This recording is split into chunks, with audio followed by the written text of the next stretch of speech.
Nupio, cha nupi te ni yung na sab hone he. Nupi tha ho. Kok mo sam lai ta ai ya. Poya ko poya.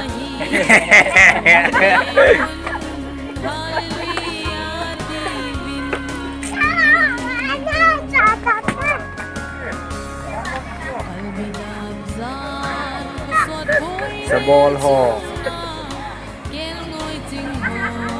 Hin đang phát đang tin là vậy cái này hình ghẹo đó ôi tin man rồi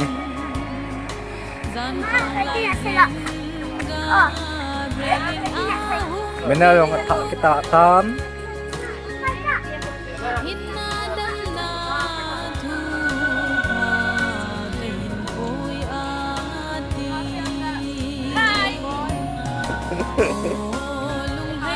tôi cái tôm tôi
kai hon engan sin ku zui vin ke man jong pho ngang kati zinga ko na ku idam mobile kusunga Thadou Veng youth club ten kum si a in che pi zingu village tournament volleyball ti he in a ball ti hin tin atele tu chunga chu li so chu ve leo chun tu chung chu team nga a kichi a hi en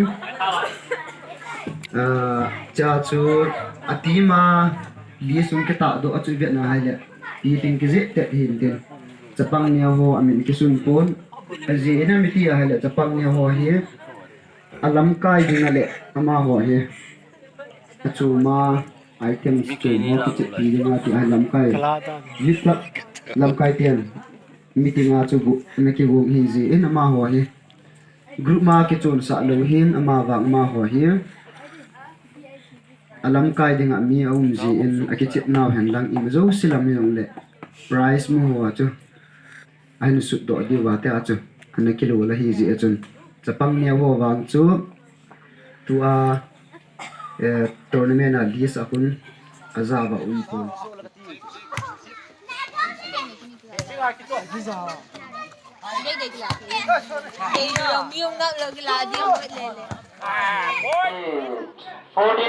Gamble.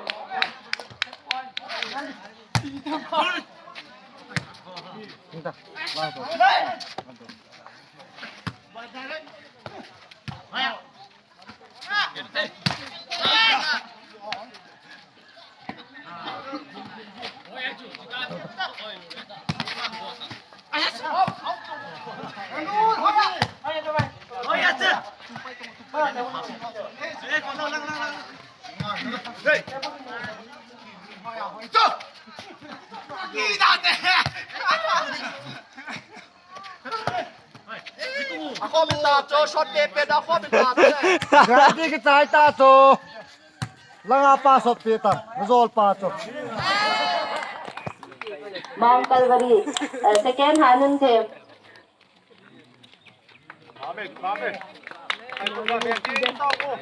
Calvary Mayong. Third Soson.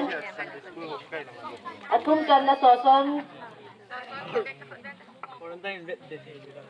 Kelvin Kelvin School.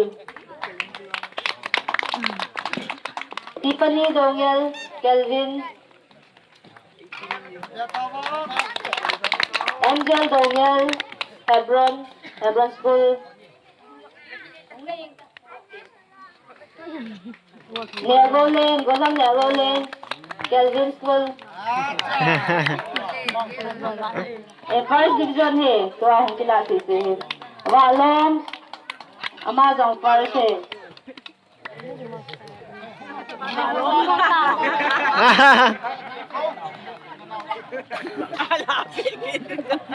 जाओ से ऑनलाइन जाओ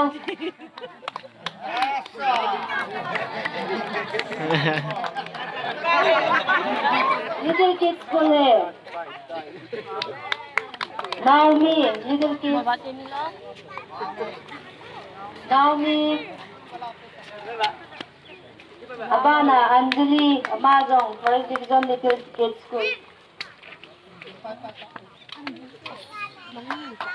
Yun Abani Boiler Changloy little kids school